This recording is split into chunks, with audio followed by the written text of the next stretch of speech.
Hi guys, Pat here from Capsig Gaming. Today we're going to do the first installment of a new series on Mobile Strike, the new game, well, relatively new game, on the iPhone and on Android, on the app stores. And I'm just going to kind of give you guys a run through on my base to start out with in this video. And then further on in the series, I'm going to run through how to play the game and how I'm going to play the game. It's going to kind of be like a walkthrough. It's because when scrolling through YouTube looking for these answers myself, I couldn't find them, so I figured there's other people with the same questions, and together we're going to find out the answers to questions such as the best way to create bases, the best way to take down enemies, and such like that. So let's start off by checking out my base, if it would load. Alright, first off, one thing you always got to do is this little thing right down here, the supply crate. You got to get those things always. They're little freebies. You got to get those whenever you can get them. Also, never stop building, never stop upgrading, and never stop researching, because that's how you're going to grow. As you see up here, my power is pretty decent in the game. In this type of game, such as Game of War and Mobile Strike, the main thing you got to focus on is your power, because that's how you're rated among other players and how intimidating you seem. Second off is your confirmed kills, so that's how many of the other bases, other people's troops you've killed and such, so that's definitely another big intimidation factor. Next level down is your VIP, that is your level, kind of like how good you are playing the game, and it's kind of like an extra little perk that I'll break down a little bit, because that's also a big give me by the game that it gave you. As you see, my little tagline there says farming. That just kind of means I'm not really focusing on attacking right now. It's just kind of like an in-game term. I'm just kind of saying everything because I don't know to what viewer base I'm portraying to right now. This is a new channel. This is a new concept for me. But if you guys like it, just let me know, and I'll break down whatever you guys need broken down, and I'll research everything, etc., etc. So, as you see on the screen, so this is Capsig Gaming. I kind of broke it down. It's kind of like a username I use pretty often now. So it's just in the game I'm called Kappa Sigma. It's just two Greek letters, so picked them out of the blue. And as you see in front of my name, I have UEF, which is my alliance. So we can take a look at it right now. So it's the United Elite Force, and I'll tell you the name of my world I'm on, or whatever, the base I'm on right now in a little bit. I don't know off the top of my head, but this is one of the, I'd say probably top 25 alliances in this world.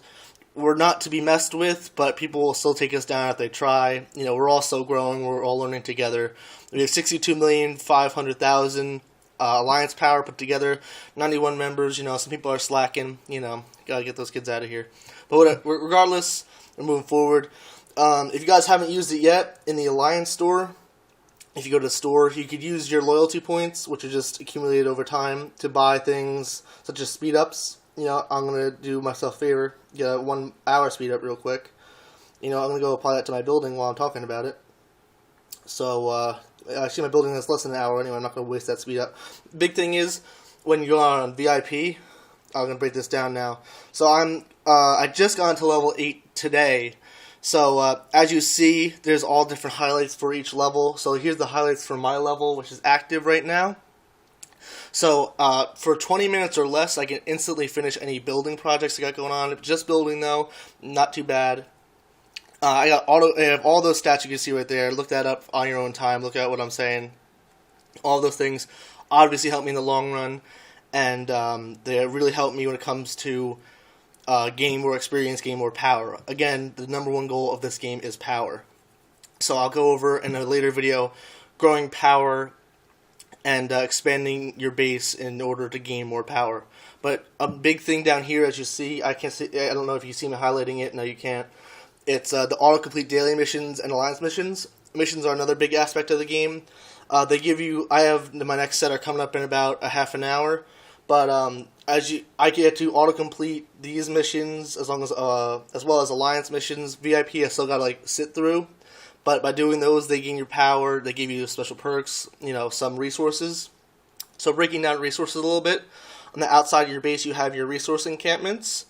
I tend to have a little bit more farms than anything else because your troops need some food, And right now, my troops, I have about 16,700 tier 2 troops. So the more tiers you go up, the more expensive they are, the harder they are to maintain, but also the more power they give you per troop and how easily they can take down other enemy bases. So as I was saying, we have 2, 4, 6, 8 farms and about, I think it's 6 everything else except for iron, I believe. Whatever these things are, iron mines. Yep. Because I need more, my iron production's pretty good, and I need more farms. And you'll see too, I kind of rushed it a little bit. My headquarters is a level 12 out of 21, and my walls are level 11 out of 21, and a lot of my other buildings are 9s and 10s and 11s. That's because I kind of rushed it in order to gain more power, because I was probably 2 or 3 days ago now, I was only at like 300,000 power, and I doubled that by building up and saving up some resources. So I'll teach you guys how to do that in a later video. But for now, that's where I'm at. Make sure that you upgrade your radar station as much as possible. It tells you when incoming troops are coming in and how and when and with how many troops you're going to attack. Also, be a active member in your alliance. Whenever you see this little symbol down here, click on that. These are all your alliance members who are working on upgrading something. Just click help all. It takes off a minute off everybody's time that they need. It helps in the end, because I think at my level I get about 15 minutes. I mean, I get 15 chances for somebody to help me, which is 15 minutes off my upgrade time, which may not seem like a lot, but you're getting older with every second. So regardless, we got some. I go with the 4 hospital layout because for the troops I have, it keeps them all safe. I got 28,000 possible troops to be saved, and I think, like I said, I only have like 16,700 troops. Also, the banks aren't as important. As you can see from up here at my count of coin, I have 1,660,000 coin, and you really don't need too much help with that. So with those banks I have there, I'm pretty good. Also, as you level up, get any buildings you could get. So, like, for an example is I can't get the memorial yet, and I also cannot get the death row yet because I'm not a headquarters level 15. But as you can get those, they just increase your power, increase your how you look compared to everybody else, and how you can take down other players, their commanders, etc. Also, remember to always combine things in your armory.